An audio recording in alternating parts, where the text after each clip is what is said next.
Illustration 35 क्या लिखा, let's see. Vinayak limited which produces 3 products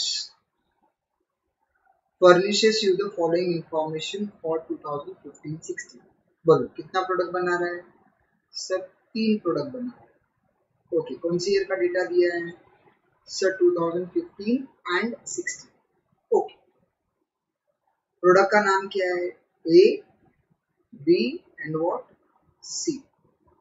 selling price दिया है और वो सेलिंग प्राइस क्या है? पर यूनिट दिया है, राइट।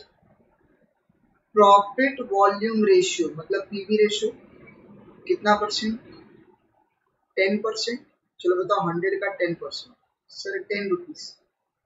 75 का 20% सर 15 रुपीज। और 50 का 40%, 40% ऑफ 50 दैट कम्स टू 20। तो ये जो 10 रुपीज है, ये 15 और ये 20, क्या है ये सर? ये तो अपना कंट्रीब्यूशन है। पीवी रेशियो से अगर अपने कैलकुलेट किया है selling price into PV ratio, तो कंट्रीब्यूशन पर यूनिट है। Very good. अब मुझे ये बताओ, सेलिंग प्राइस 100 है, कंट्रीब्यूशन 10 है, तो variable cost sir 90। Selling price 75, contribution 15, तो variable cost 60। Selling price 50, contribution 20, तो variable cost 30। Very good, sure. अब यहाँ पे क्या लिखा है? Maximum sales potential units. मतलब क्या? मतलब ये है कि this is your maximum sales और इससे ज्यादा सेल्स के बारे में कंपनी सोच ही नहीं सकती। अब मुझे एक बात बताओ, मैंने 10,000 यूनिट बना दिया, कितना? 10,000, और मार्केट में उसका डिमांड है सिर्फ 2,000 का, तो बताओ क्या होगा सर? मार्केट में डिमांड 2,000 का है तो 2,000 यूनिट्स बिक जाएंगे और बाकी का नहीं बिकेगा। तो बताओ नहीं बिकेगा तो इसका मतलब कैन बी से कि उसमें मेरा पैसे ब्लॉक हो गए और वो पैसा रोटेट नहीं हो रहा है और उस पैसे पे मैं प्रॉफिट नहीं कमा पा रहा हूँ क्योंकि वो नहीं बिक रहा है। इसीलिए हर कंपनी क्या करता है? मार्केट का पोटेंशियल सेल्स कैलकुलेट करता है। क्या कैलकुलेट करता है? मार्केट का पोटेंशियल सेल्स के मार्केट में कितना बिकेगा। तो कॉमन सेंस से मार्केट में जितना बिकेगा उतना ही तुम बनाओ, उससे ज्यादा बना के कोई मतलब नहीं है।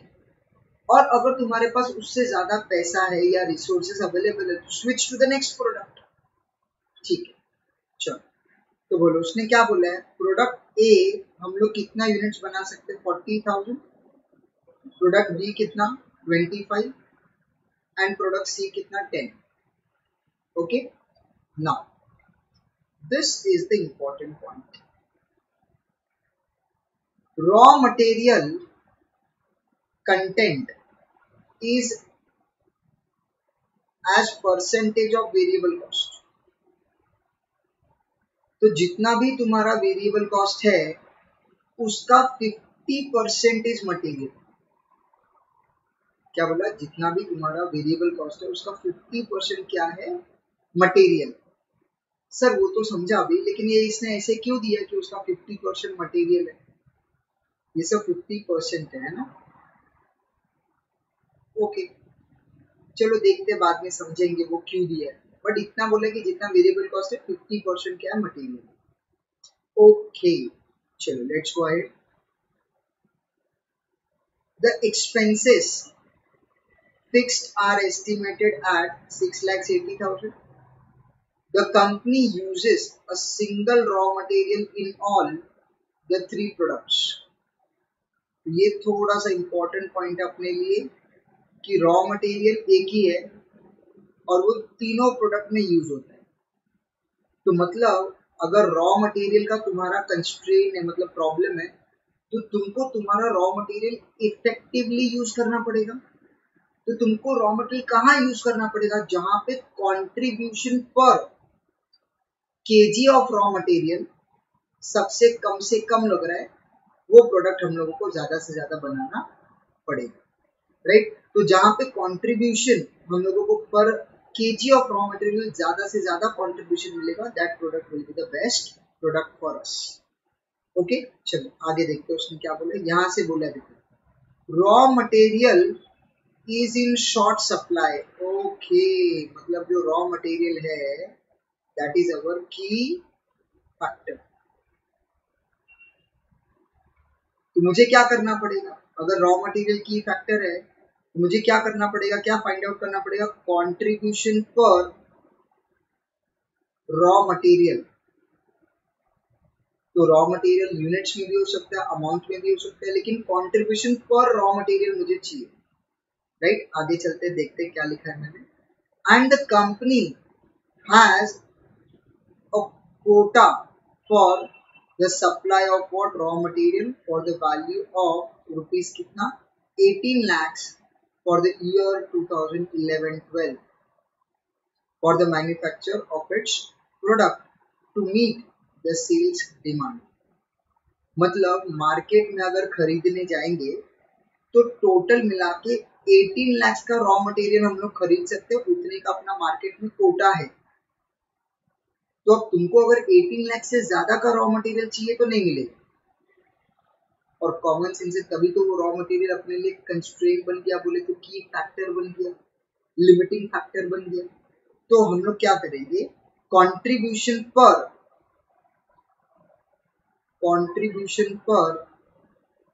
अमाउंट ऑफ रॉ मटेरियल करेंगे पर यूनिट।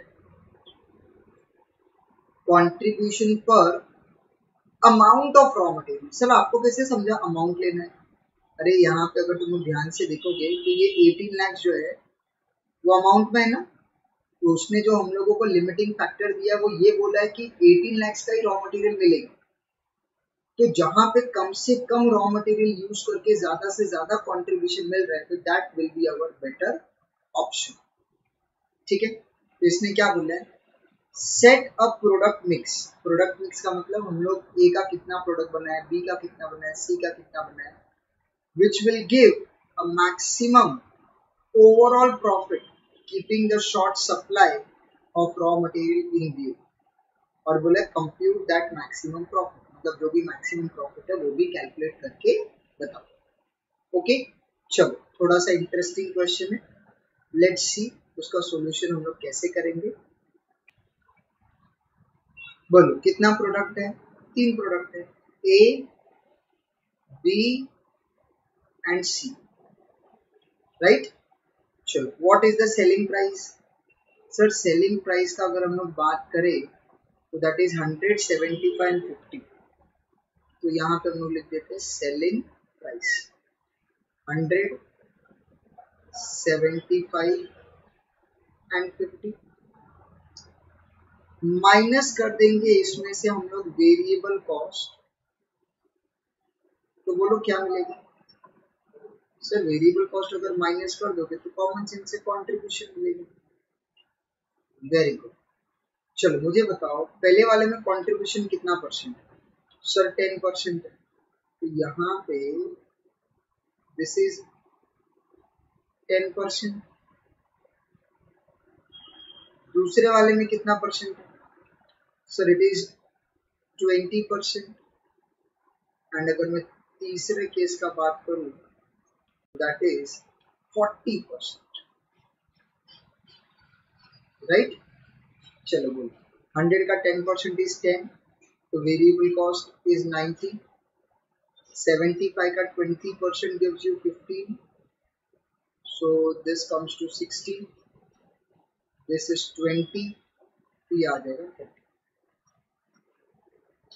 सो ये क्या है, this is my contribution per unit. क्या है कॉन्ट्रीब्यूशन पर यूनिट। अगर मैं बात करूं सबसे ज्यादा कंट्रीब्यूशन कौन दे रहा है, तो सी दे रहा है, फिर उसके बाद कौन दे रहा है, बी दे रहा है, और सबसे कम कौन दे रहा है, ए दे रहा है। लेकिन हमारे लिए ये इंपॉर्टेंट नहीं है। तो मुझे क्या फाइंड आउट करना है, मुझे फाइंड आउट करना है कंट्रीब्यूशन पर amount of raw material, right. हम लोगों को ये फाइंड आउट करना है कि मेरे को रॉ मटेरियल के 1 रुपए के पीछे कितने का कंट्रीब्यूशन मिल रहा है। ओके चलो, तो अब सबसे पहले मुझे क्या करना है, देखो मेरे पास जो है that is contribution per unit, मुझे जो चाहिए दैट इज कंट्रीब्यूशन पर अमाउंट ऑफ रॉ मटेरियल, मतलब रुपीज ऑफ रॉ मटेरियल। तो बताओ फटाफट मुझे और क्वेश्चन में क्या दिया है।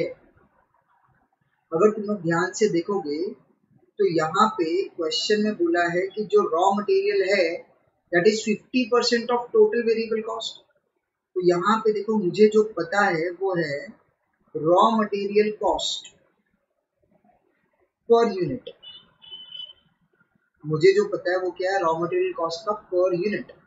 बोलो रॉ मटेरियल कॉस्ट कितना आएगा सर, जो भी टोटल वेरिएबल कॉस्ट है उसका 50%, so दैट इज 45। यहाँ पे कितना आएगा सर, सेम वे जो भी टोटल वेरिएबल कॉस्ट है उसका 50%, so दैट इज 30।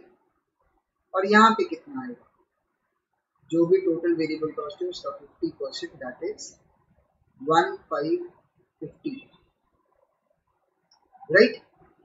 तो मुझे जो क्वेश्चन में दिया है that is contribution per unit, और मुझे जो क्वेश्चन में दिया है दैट इज रॉ मटेरियल का cost per unit, raw material का कॉस्ट पर यूनिट।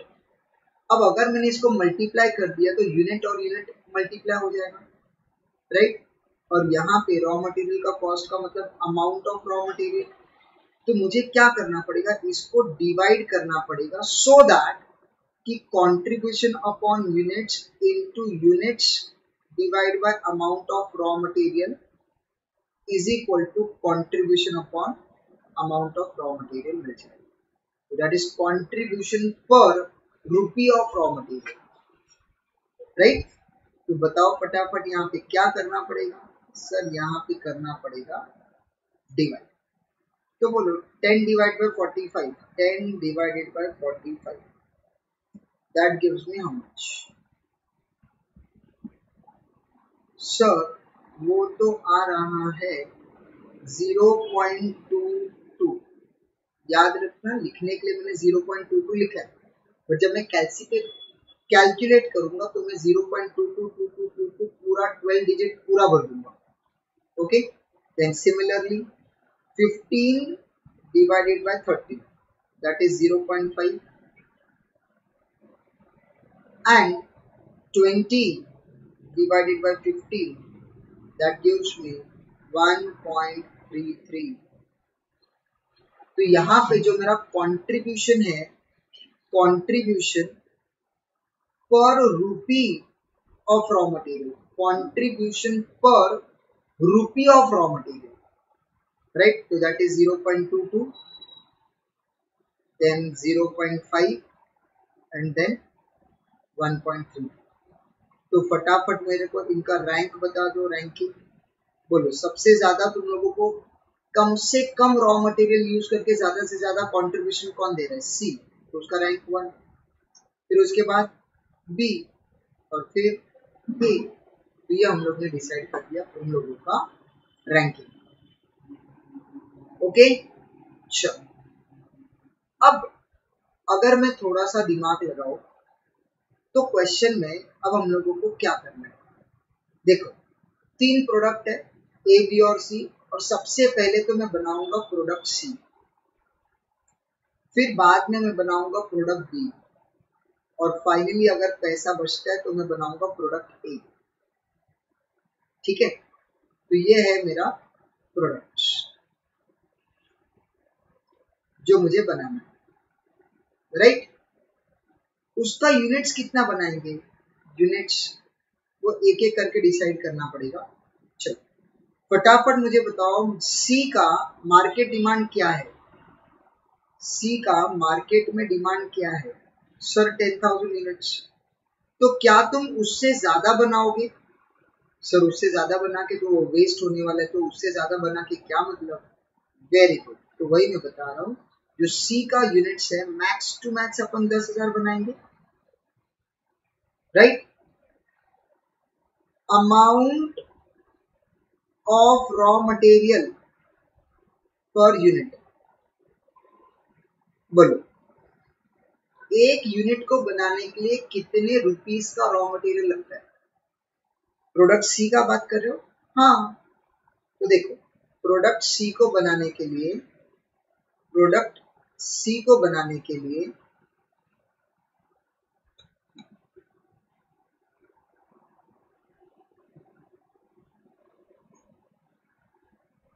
प्रोडक्ट सी को बनाने के लिए 15 रुपए का रॉ मटेरियल लगता है। कितने रुपीस का? 50। ओके, तो यहाँ पे अगर मैं बात करूं कि रॉ मटेरियल 15 रुपए का लग रहा है, तो what is your amount of raw material? Amount of raw material,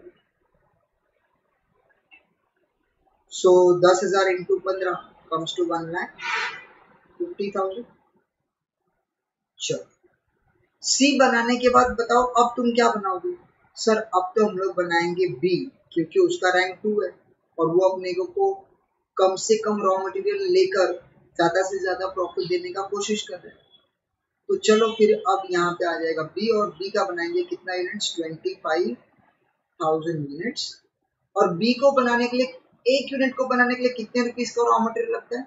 sir 30 rupees, 30।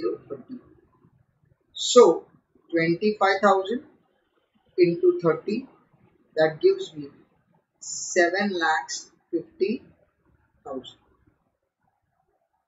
And finally अब मैं क्या बनाऊंगा? सर ए कितना बनाऊंगा? चलो मान लेते हैं 40,000। ए को बनाने के लिए कितना रॉ मटेरियल लग रहा है? सर 45 रुपीस का, 45 रुपीस का। सो 40,000 into 45, that comes to 18 lakhs। बराबर है? तो what is your total of raw material? Sir 18 lakhs plus 7,50,000 plus 1,50,000, तो आंसर आ गया 27 lakhs। ओके, अब मुझे ये बताओ, क्या तुम्हारे पास 27 lakhs का रॉ मटेरियल मार्केट से खरीद सकते हो? सर यहाँ पे तो बोला है खाली 18 lakhs, तो वही तो मैं बताने का कोशिश कर रहा हूँ तुमको।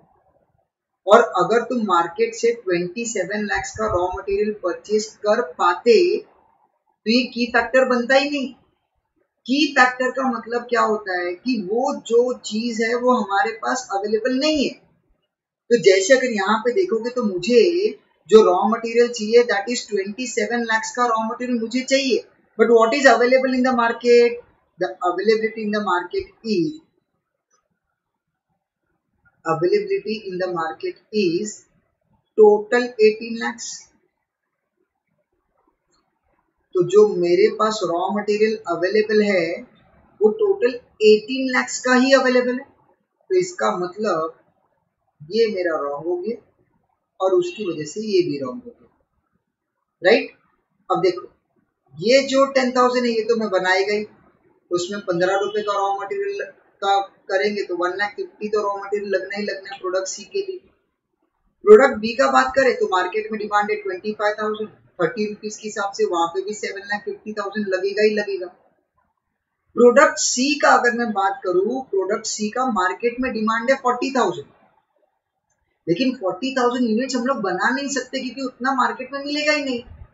तो बताओ मुझे मेरे पास कितने का रॉ मटेरियल में खरीद सकता हूँ? सर 18, उसमें से ऑलरेडी कितना हो गया है सर? 9 lakhs, 7,50,000 एंड 1,59,000, तो बैलेंस कितना बचा? Sir 9 lakhs। अब नॉर्मली क्या होता है? This into this is equal to this, this into this is equal to this.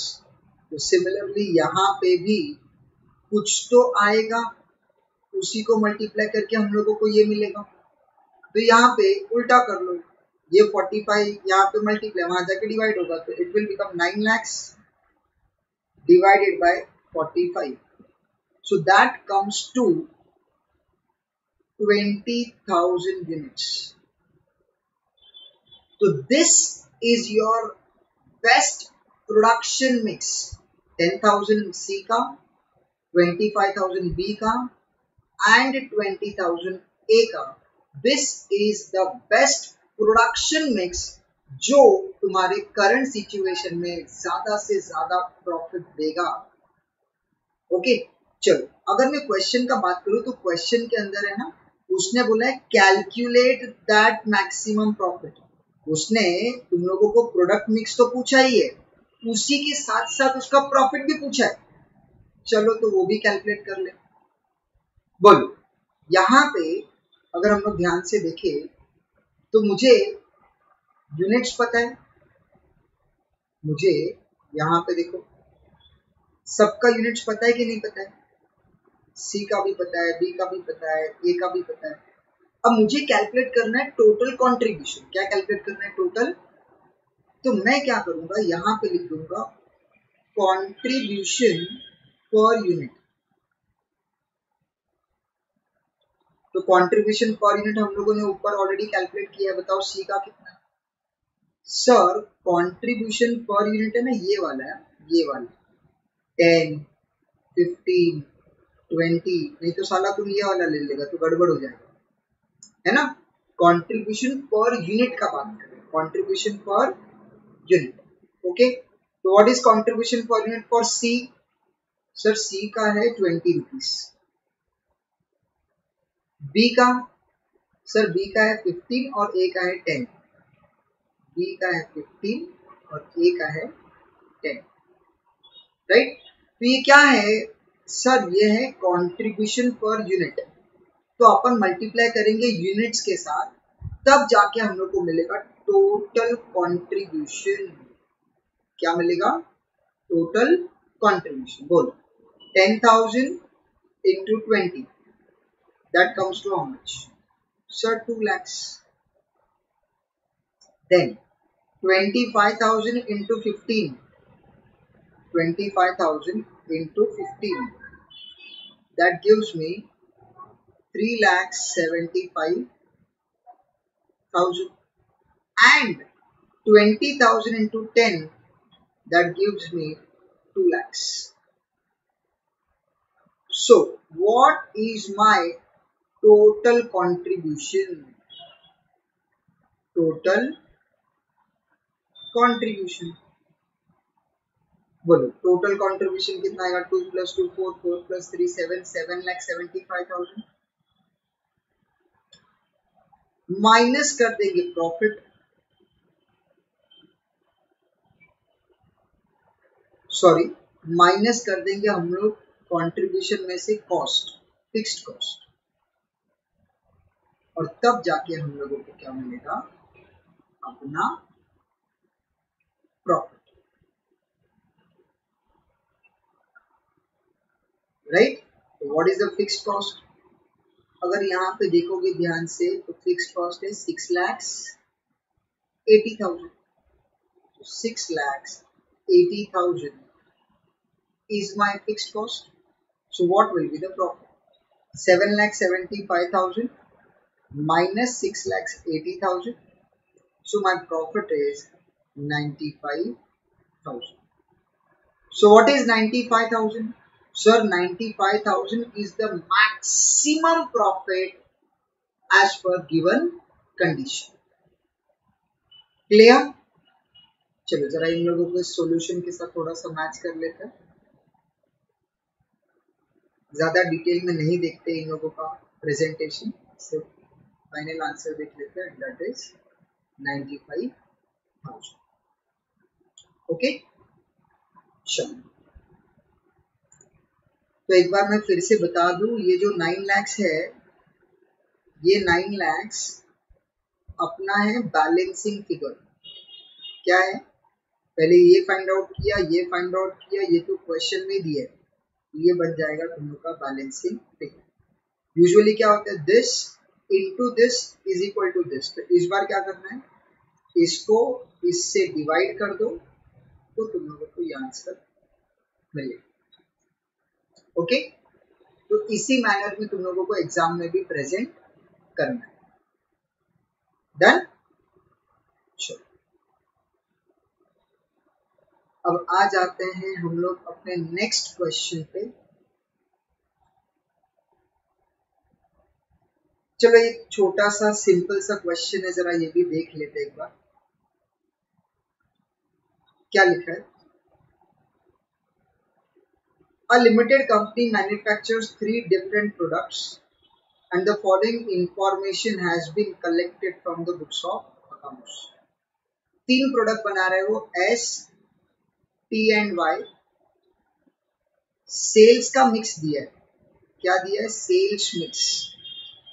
तो यहाँ देखो टोटल सेल्स दिया है, राइट। तो इस 6 lakhs का 35%, 35% एंड 30%, तो तुम लोग को सेल्स मिल जाएगा।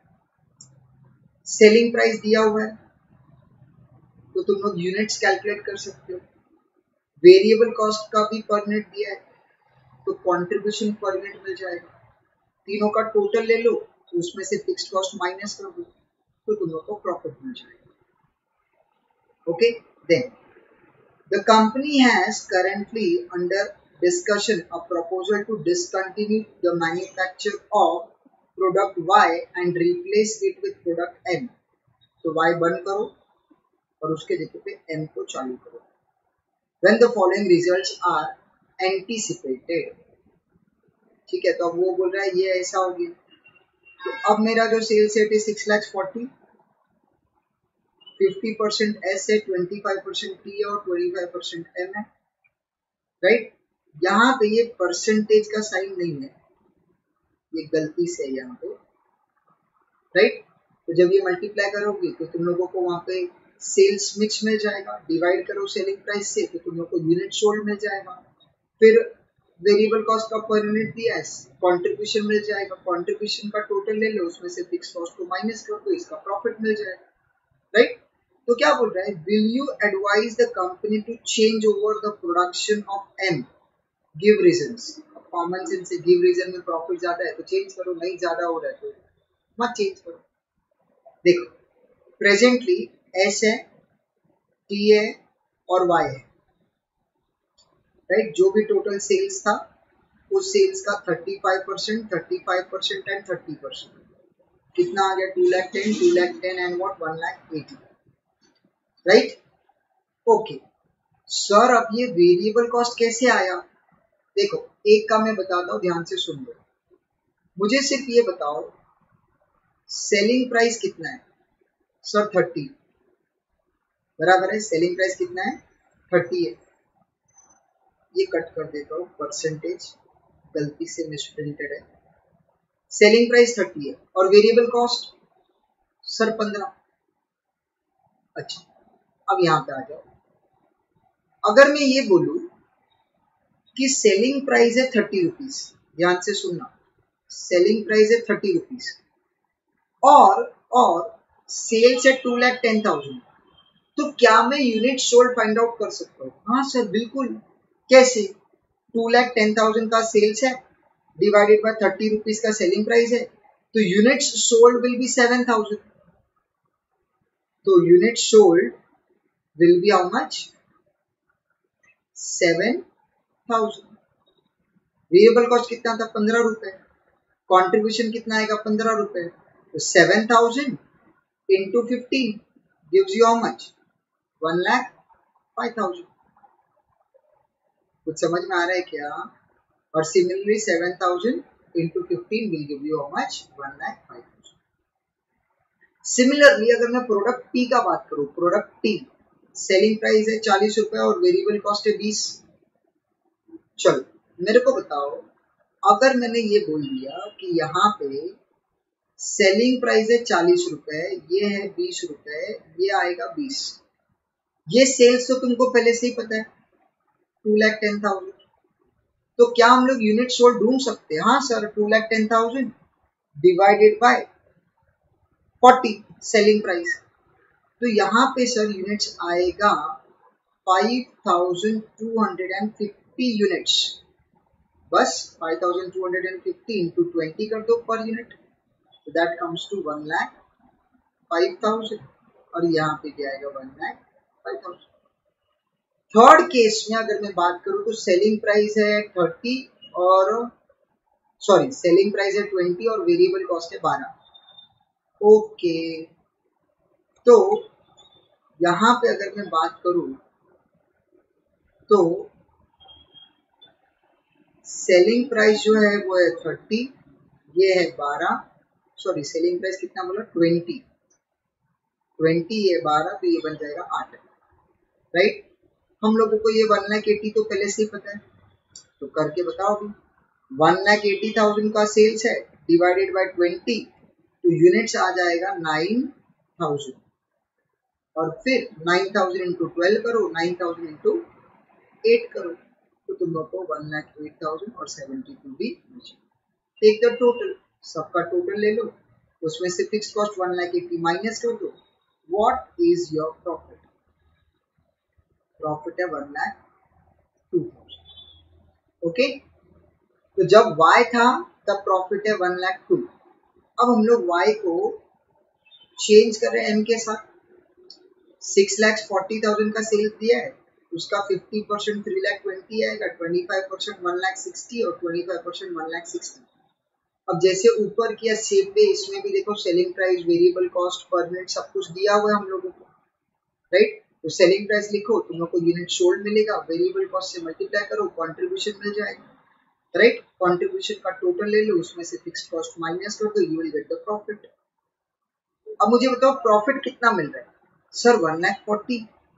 और पहले कितना मिलता था? सर पहले मिलता था 1,02,000। ओ माय गॉड, 38,000 एक्स्ट्रा मिल रहा है। तो क्या लिखा है? As the profit is increased by 38,000 by replacing product Y with M, it is advisable to change over to the production of M। मतलब रिप्लेस करना चाहिए।